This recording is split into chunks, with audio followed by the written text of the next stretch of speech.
दोस्तों नमस्कार, सुप्रभात। 20 अगस्त 2024 का दिन आपके लिए मंगलमय हो, ये दिन आपके लिए शुभ हो, ऐसी मेरी कामना है। 20 अगस्त 2024 को शुभ मुहूर्त कब कब है, निकृष्ट काल कब कब है, राहु काल का क्या समय है, दिशाशूल किस दिशा में है और इसका क्या निवारण है, ये सारी बातें इस वीडियो के माध्यम से आप तक पहुंचा रहा हूं। वीडियो में शुरू से आखिरी तक बने रहिए। हो सकता है ये वीडियो आपके लिए फ़ायदेमंद साबित हो और आपके दिन को मंगलमय बना दे, आपके सारे नए कार्य यानी शुभ कार्यों को सफल बना दे।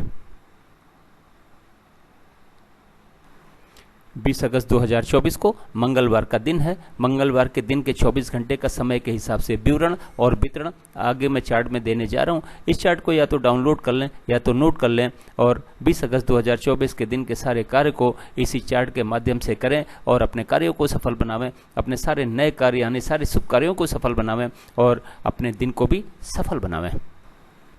मीराचार ने काल को 5 भागों में बांटा हुआ है। महेंद्र काल, अमृत काल, बक्र काल, शून्य काल और राहु काल। महेंद्र काल सबसे अच्छा काल है, उसके बाद में अमृत काल है, उसके बाद में बक्र काल है, शून्य काल और राहु काल निकृष्ट काल हैं। इन दोनों काल में हमें कोई भी काम नहीं करना चाहिए। अगर हम इस समय कोई भी काम करते हैं तो वो काम सफल नहीं होता, असफल हो जाता है।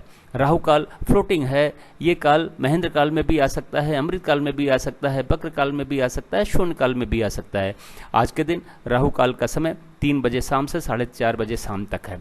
शून्य काल 8:24 सुबेरे से शुरू होकर 9:12 सुबेरे तक है। फिर दोपहर 12:20 से शुरू होकर 3:36 शाम तक है। फिर शाम को 5:12 से शुरू होकर 6 बजे तक है। फिर रात 12 बजे के बाद में 2 बजे से शुरू होकर 2:48 रात तक है। दोस्तों बक्र काल नाम से ही लगता है टेढ़ा काल।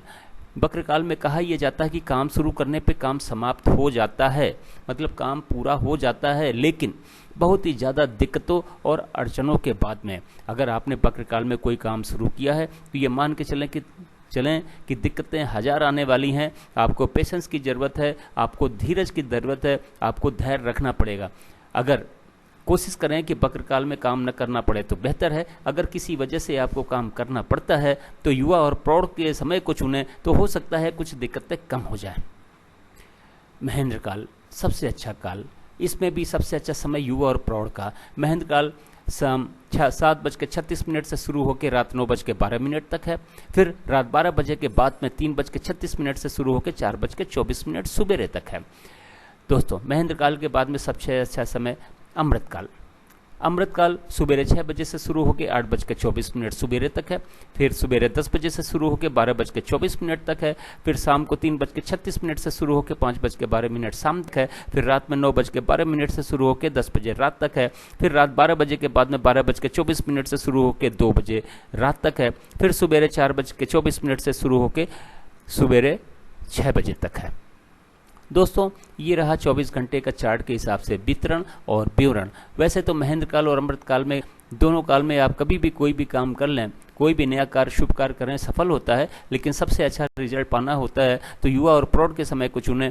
इस काम शीघ्र पूर्ण हो जाता है और शीघ्र ही सफल हो जाता है। दोस्तों अब ये आगे मैं बताऊंगा कि इस चार्ट का उपयोग आप कैसे और कहाँ करोगे। गृह प्रवेश का समय निर्धारित करना हो तो इस चार्ट का उपयोग करें। मुंडन का समय निर्धारित करना हो तो इस चार्ट का उपयोग करें। कोई भी शुभ कार्य करने जा रहे हैं तो उस चार्ट का उपयोग करें। कोई नई कथा आपने रखी है, नया हवन रखा है, नई पूजा रखी है, तो नामकरण समारोह रखा है तो उस समय के मुहूर्त के लिए इस चार्ट का उपयोग करें। गाड़ी खरीदने जा रहे हैं तो घर से निकलने का समय देखें। लड़की देखने जा रहे हैं तो घर से निकलने का समय देखें। लड़की की शादी के लिए लड़का देखने जा रहे हैं तो घर से निकलने का समय देखें। किसी यात्रा पे जा रहे हैं तो घर से निकलने का समय देखें। नई ज़मीन खरीदने जा रहे हैं तो घर से निकलने का समय देखें। नई फ्लैट खरीदने जा रहे हैं तो घर से निकलने का समय, या दोनों को बेचने जा रहे हैं तो घर से निकलने का समय। अगर घर में बैठ के उस पर चर्चा कर रहे हैं तो उस समय का समय। किसी से मिलने जा रहे हैं तो घर से निकलने का समय। किसी से हॉस्पिटल में भी मिलने जा रहे हैं तो घर से निकलने का समय। पास के बाजार में आधे घंटे से ज़्यादा के लिए जा रहे हैं तो घर से निकलने का समय। स्कूल में एडमिशन दिलाने जा रहे हैं तो घर से निकलने का समय। इंटरव्यू देने जा रहे हैं तो घर से निकलने का समय। एग्ज़ाम देने जा रहे हैं तो घर से निकलने का समय, बिजनेस मीटिंग में जा रहे हैं तो घर से निकलने का समय, या फिर ऑफिस से निकलने का समय। दोस्तों आप इस चार्ट का उपयोग और भी R&D करके आप अपने ऊपर अप्लाई करके देखें, शायद वहाँ पे भी ये सफल आपके कार्य को सफल बनाएगा। जैसे आपने कोई व्रत रखा है तो उस व्रत में भगवान की जो पूजा करना है तो उसका मुहूर्त देख सकते हैं, व्रत को खोलना है तो उसका मुहूर्त देख सकते हैं। आप जैसे शेयर मार्केट में शेयर खरीदते हैं या बेचते हैं तो उसके लिए भी इस चार्ट का उपयोग कर सकते हैं। दोस्तों आगे बात करते हैं दिशाशूल की। मंगलवार का दिन है, उत्तर और उत्तर पश्चिम की दिशा में दिशाशूल है। गुड़ खाने के बाद में घर से निकले, लेकिन दिन होता है 24 घंटे का, सुबह 6 बजे से लेकर अगले दिन 6 बजे तक। इस बीच में आप जाके वापस आ जाते हैं तो दिशाशूल का कोई दोष नहीं है, लेकिन किसी वजह से आपको रुकना पड़ता है तो गुड़ खाने के बाद तो घर से निकलेंगे, लेकिन किसी भी कंडीशन में पीछे दिए गए चार्ट का उपयोग करें घर से निकलने के समय के लिए और अपनी यात्रा को सफल बनावें, अपने और दिशाशूल के दोष को भी समाप्त करें। दोस्तों वीडियो देखने के लिए बहुत बहुत धन्यवाद। वीडियो अगर पसंद आया तो लाइक करें, दोस्तों को शेयर करें, चैनल पर नए हो तो सब्सक्राइब करें, सब्सक्राइब किया हुआ है तो बेल आइकन को ऑन कर दें ताकि अगला वीडियो जब मैं डालूं तो नोटिफिकेशन आपको मिल जाए और वीडियो देख के आप अपने दिन को और अपने सारे शुभ कार्य यानी सारे नए कार्य को सफल बना सकें। एक बार फिर से आपका बहुत बहुत धन्यवाद।